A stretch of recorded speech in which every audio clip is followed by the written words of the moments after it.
afternoon sa inyo lahat guys. Andito na ating kaibigan na si Boss Joseph Hapon Marquez ng CFL, CHPA. Tinawagan ng Daddy Tutan at may gift bird. Talaga naman. Ito ang gift bird sa akin. Multiple champion. Gagawin kong breeder para sa aking mga singsing pa na remaining. Marami po. Marami tayong singsing na pang na pang ito siya Nagkamatayan po kasi guys. Ito pa Dami kong iabol na naman. Ang tindi kasi ng panahon. Papalit-palit ang panahon. Mainit ngayon, malamig, maaraw. Grabe.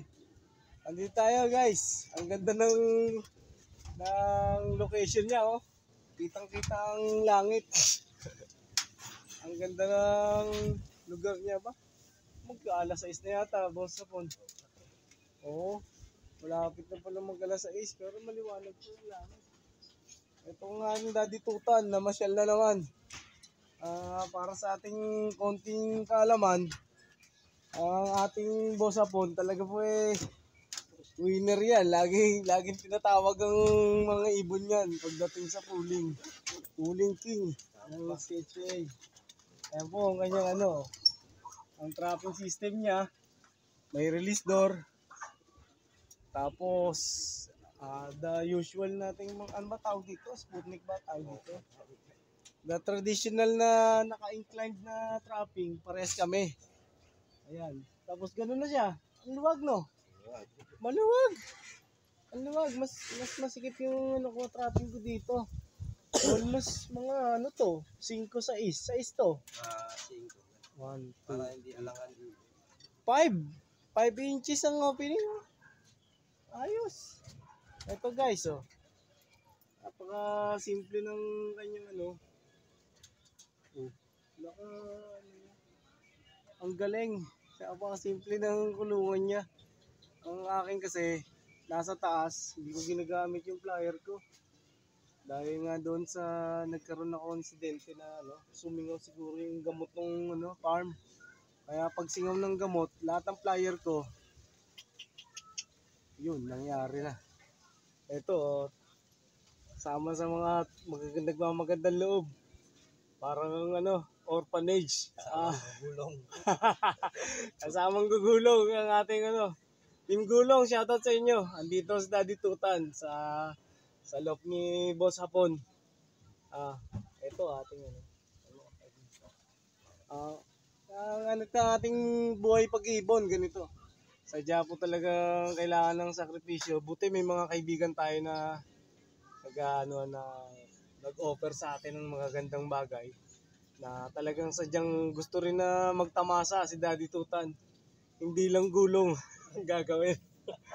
Ito ang kanyang Lamay na. Ito ang kanyang ibon na naka-entry pa to in-stop niya lang. Entry ng 4 laps. Oo. Pero naka-premium na to. Yung 3 laps. Yung 3 laps. Makadali sa Rosario. Rosario. Sa bracket natin dito. Sa Rosario bracket sa area. Pero kumabig dito sa Area 3. Area 3 nakakuha rin. Dito. Bago nung summer, kumabig din ito Oo. Yung mga palaro Sayang naman. Ni-stop niya. Sobrang busy. Oo. Isa siyang installer ng analog, mga smoke glass, mga sliding door. Baka kailangan nyo, ipopost ko mamaya yung cellphone number ni pare. Baka kailangan nyo mga pre-estimate ba?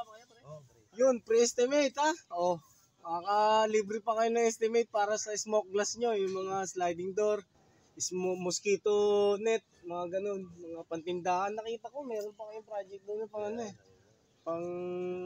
pang restaurant yata yun. Kaya Boss Darwin. Darwin Sagpaw?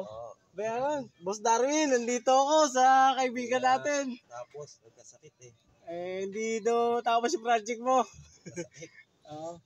Kasi Boss Darwin, shoutout sa'yo. Andito si Daddy Tutan, namamasyal na naman.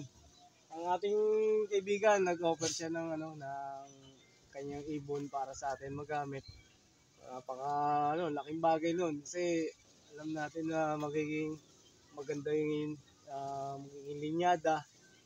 Siguradong may danas na ang ating mga ibon.